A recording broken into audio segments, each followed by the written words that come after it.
대구님, 네. 저는 이제 아파트로 처음 투자를 시작하다 보니까 네. 월세 받는 사람들 있잖아요. 네. 참 부럽더라고요. 좋죠. 뭐 나중에 이제 시세 차익이 네. 막 뭐 1억, 2억 난다고 해도 네. 당장은 막 손에 잡히는 돈이 없으니까 네. 그렇게 막 10만 원, 뭐 50만 원 이렇게 받는 사람 보면 참 부러운데 네. 이렇게 수익형 투자, 시세 차익형 투자 비교했을 때 아, 정답이 있을까요? 아니면 취향 차이일까요? 취향 차이는 아닌 것 같고요. 현재 보유하고 있는 자산의 크기에 따라 선택지는 좀 달라지지 않을까 싶기는 해요. 그럼 정답이 어느 정도 있는 거네요. 예, 로드맵이 있죠. 뭐 예를 들어서 닭 한 마리 사면 저렴하겠죠. 네. 그 열심히 키워가지고 매일매일 그 달걀 이렇게 네. 부화시켜가지고 알을 많이 놓잖아요. 네. 그렇게 해서 달걀 후라이 해 먹으면 기분 좋겠죠. 네. 근데 한 5년 뒤에 닭을 팔면은 내가 산 금액에서 그렇게 비싸게는 못 받을 거예요. 뭐 노쇠했을 테니까. 네. 근데 만약에 소를 사가지고 네. 조그만 새끼 소를 해서 이렇게 계속 이렇게 풀 먹이고 돈이 들어갈 거예요, 오히려. 부대비용이 막 들어가는데 한 5년, 10년 지나서 소가 엄청 큰 다음에 걔를 팔면은 뭐 과거에는 대학금 뭐 등록비로도 보태 쓰고 했잖아요. 네. 그랬을 때 두 개 중에 어떤 게 좋을까요? 하고 저는 묻고 있다고 보거든요. 물론 양식업자들도 닭 많이 나와가지고 그 알을 많이 팔면 네. 그것도 되긴 해요. 약간 그 규모의 경제로 하면. 그래서 처음 시작하는 분들이 닭 한 마리 사가지고 알을 매번 그걸 달걀 후라이 먹고 부자가 돼야 되겠다고 생각하는 건 어렵지 않을까 싶긴 하거든요. 그 달걀 후라이는 달콤하긴 한데 왜 안 되냐면 일단 세 가지를 좀 기억하면 좋을 것 같아요. 첫 번째는 이거는 수학적인 거예요. 월세 수익률은 시세 차익을 이길 수가 없어요. 왜 그러냐면 월세 수익률은 우리가 모든 종목들 다 비교해보면 수익률이 2%에서 4% 사이예요. 왔다 갔다 해요. 네. 그러니까 적금도 마찬가지잖아요. 적금이 부동산 투자나 주식을 이길 수밖에 없는 이유가 고정돼 있잖아요. 부동산 투자도 수익형으로 하면 기껏해야 2%에서 4%예요. 근데 우리가 시세 차익형으로 접근을 하면 보통 50%에서 뭐 100% 간단 말이에요. 흐름이 좋을 때 이제 잘 사면. 그렇기 때문에 이게 수익률 자체가 비교가 안 되고요. 두 번째는 월세 수익률하고 시세 차익은 반비례 관계예요. 이 두 개를 다 쫓는 게 불가능하거든요. 전세가율이 굉장히 높은 부동산이 있어요. 네. 그런 아파트가 있다고 보자고요. 이건 역으로 얘기하면 전세 임차 수요는 되게 많은데 매매 수요가 없다는 소리예요. 그만큼 시세 상승 가능성이 없어 보이니까 집을 안 사는 거거든요. 대신에 이 물건을 월세를 넣으면 월세 수익률이 높을 거예요. 당연히 역계산이 돼. 전세가에서 월세 역계산 될 테니까. 근데 반대로 전세가율이 굉장히 낮은 아파트를 보면 월세 수익률이 형편없지만 미래 시세 차익 가능성이 매우 높아요. 왜? 그만큼 매매 수요가 많기 때문에 매매가가 지금 임차료가 형편없음에도 불구하고 매매가가 굉장히 지금 계속 높은 금액을 유지하고 있다는 소리거든요. 그랬을 때 어떤 걸 선택할 것이냐. 이거는 반비례 관계에 있다는 거죠. 그래서 저는 당연히 시세 차익형 선택하는 게 맞다고 보고요. 그리고 월세 수익형 투자를 해가지고 이걸 굴려서 부자가 되기에는 속도가 시간이 너무 많이 걸려요. 왜냐하면 월세 수익형 해가지고 한 100만 원 남았다고 봐요. 그러니까 내가 소득으로 월 100만 원 저축하는 거랑 비슷한데 월 100만 원 저축해가지고 부자가 될 수가 없거든요. 하나하나 진행할 때마다 시세 차익형으로 몇 억씩 남겨야 이게 눈덩이처럼 탁탁탁 크는 거기 때문에 이 세 가지 이유를 좀 생각해 보면 그래도 수익형보다는 시세 차익형을 초반에는 좀 먼저 하는 게 좋지 않을까 그렇게 생각을 해요. 형님, 근데 네. 부자들은 빌딩으로 네. 월세 많이 받지 않나요? 많이 봤죠. 거기서 헷갈리면 안 되는 게 빌딩이 시세 차익형이에요, 수익형이에요. 약간 혼종인 것 같아요. 그래서 부자들이 어떤 선택을 하는지 보면 답이 나와 있어요. 근데 빌딩을 선택하는 사람들도 고민을 해요. 왜냐면 그 수도권 외곽으로 가면 수익률이 4% 넘게 나와요. 근데 시세 차익이 좀 안 될 것 같아. 적은 금액으로 가능할 것 같아. 근데 이 강남 3구로부터 시작해서 입지 좋은 곳으로 딱 들여다보면 수익률이 2%로 내려오거든요. 와, 수익률 이거 해봐야 또 남는 게 거의 없겠는데 월세가? 이걸 갖고 고민한단 말이에요. 근데 시간 지나면 답이 나오죠. 결론은 어떻게 되냐면 결국은 부자가 되는 사람은 입지 좋은 거를 수익률 포기하고 시세 차익을 바라보고 선택한 사람이 대부분 위너가 돼요. 실제 그냥 상상해보면 되잖아요. 네. 강남에 있는 그 빌딩을 뚫고 있던 사람이 10년 전에 과연 부자가 됐을까? 수도권 외곽에 있는 건물을 10년 동안 보유한 사람이 부자가 됐을까? 그 2%밖에 차이 안 나는 그것 때문에 외곽을 가거든요. 그럴 필요가 전혀 없죠. 확실히 좀 반비례 관계가 있네요. 반비례 관계가 있어요. 시세 차익이 네. 당연히 처음 시작할 때 좋다는 걸 알겠는데 네. 약간 좀 수익이 네. 안 나면 어떡해요? 월세는 확실히 따박따박 들어오는데 아, 그렇죠. 그 시세가 차익이 실제로 안 날 수도 있잖아요.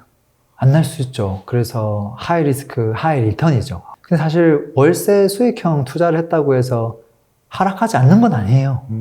그것도 뭐 여차하면 잘못하면 하락도 하거든요. 월세는 받지만 월세를 받으니까 하락을 해도 약간은 뭐 커버되지 않을까라고 생각하지만 결국은 하락하는 시기에 사면 입장은 똑같거든요. 근데 결국은 우리가 하락하지 않을 수 있는 부동산을 살려는 노력을 해야 되는 거죠. 그 노력을 할 시간이 있고 그럴 마음이 있는 분들은 그렇게 가면 되는 거고 나는 그럴 시간도 없고 뭐 그럴 자신도 없어 하면 그런 분들은 시세차익형 하면 안 되겠죠. 오히려 수익형 하는 게 차라리 낫지 않을까 싶기도 합니다. 갑자기 든 생각인데요. 네. 빌라 같은 거 있잖아요. 아, 네. 그런 거를 사서 네. 월세를 받다가 네. 나중에 이제 재개발까지 네.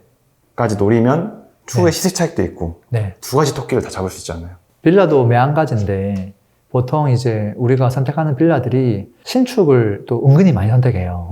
신축 사고 있다가 높은 임대료 월세 계속 받다가 시간 지나면 언젠간 또 그 건물 자체가 또 재개발하겠지 하는 네. 마음으로. 근데 신축 빌라가 있는 곳들은 재개발이 안 돼요. 재개발이 안 되기 때문에 아무도 매매를 안 하려고 해요. 임차만 살려고 하죠. 그래서 전세가율이 굉장히 높아요. 그러다 보니까 얘가 시세 상승이 더뎌요, 굉장히. 안 올라가는 건 아닌데 되게 천천히 올라가요. 아파트는 오를 때 막 팍팍 오르잖아요.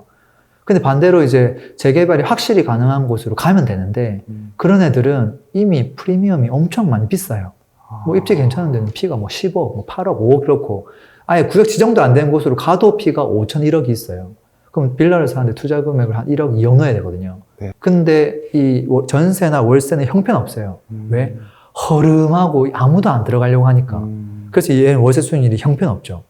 결국은 그 빌딩 선택하고 똑같아요. 수익률이 낮은데 미래 가치가 있는 걸 살 거냐. 지금 당장은 괜찮아 보이고 수익률도 괜찮은데 상승을 좀 적게 할 것 같은데 이걸 사는 게 좋을까? 항상 정답은 이 전자에 있죠. 그래서 빌딩도 수익형으로 가져가기는 애매해요. 오히려 차라리 시세차익을 가져가는 게 저는 좋겠다 싶어요.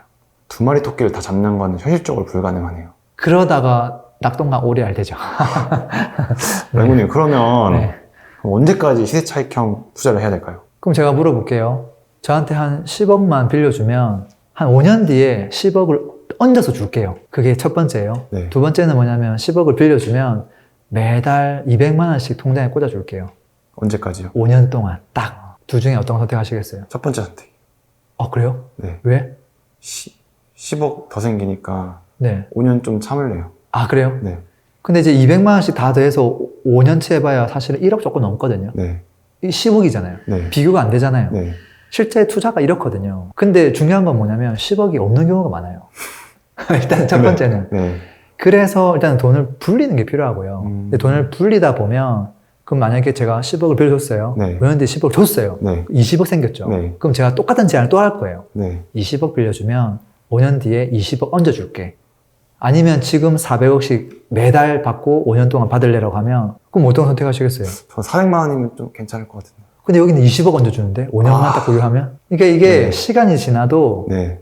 사람들은 뻔히 이게 좋다는 걸 알아요. 아. 다만 그거를 확정적으로 안 주니까 불확실성이 있으니까 이 선택을 안 하고 망설이고 주저하는 거죠. 근데 우리가 이제 판단했을 때 어떤 길이 빨리 자산을 빨리 불릴 수 있는 길이냐라고 봤을 때는 전자가 무조건 빨라요. 빠른데 자연스럽게 자산이 많아지다 보면 그 부동산 종목들이 다양해질 거예요. 그래서 처음에는 좀 소액으로 들어가는 아파트, 뭐 오피스텔 뭐 이런 것들 하다가 나중에는 재개발, 결국은 마지막에 빌딩으로 넘어갈 거거든요. 그러면 빌딩은 사실은 거의 월세를 받잖아요. 네. 수익률은 굉장히 낮지만. 그래서 시세차익형을 바라보지만 현금흐름이 조금 생겨요. 그래서 자연스럽게 그냥 그 날이 올 거다고 생각하고 초반에는 그냥 시세차익형 위주로 좀 가져가는 게 낫지 않을까 싶긴 해요. 명언인 것 같은데요. 아, 그래요? 네. 수익형은 자연스럽게 온다. 네. 맹구님 오늘 이야기 짧게 정리해 주시면 좋을 것 같습니다. 그래서 핵심은 뭐냐면 시간에 투자를 해야 된다. 오랫동안 보유하면 오를 수 있는 종목에 투자를 하는 게 우선이고요. 두 번째로는 자산이 적을수록 시세차익형 투자를 해야 돼요. 그래야 초반에 자산을 종잣돈을 좀 빠르게 불릴 수 있어요. 세 번째는 항상 그 불안함, 위험성이 있죠. 뭐 혹시 안 오르면 어떡해요? 근데 그 불안함을 남들은 뭐 어려울 거야, 안 될 거야, 떨어질 거야 얘기하는 거를 아니 나는 오를 것 같은데 이건 분명히 오를 확률이 매우 높아 라고 바꿀 수 있는 그 실력을 만드는 노력들은 좀 필요하지 않을까 싶어요. 그래서 오늘 제가 말씀드린 것들 조금 생각하면서 너무 수익형 뭐 부러워하지 않았으면 좋을 것 같습니다. 부자 중에 진짜 부자가 워렌 버핏이잖아요. 네. 주식 투자에도 수익형 투자 대표적인 게 배당 받는 종목이에요. 워렌 버핏이 배당을 많이 받아서 부자가 됐을까요? 아니면 미래 가치가 높은 회사를 오랫동안 보유해서 그걸로 이제 부자가 되었을까요? 그걸 생각해 보면 부동산도 답은 똑같습니다. 또 명쾌해졌습니다. 아, 그래요? 다행이네요. 오늘도 좋은 말씀 감사합니다. 네, 오늘도 들어줘서 감사합니다. 행복한 하루 되세요. 패스!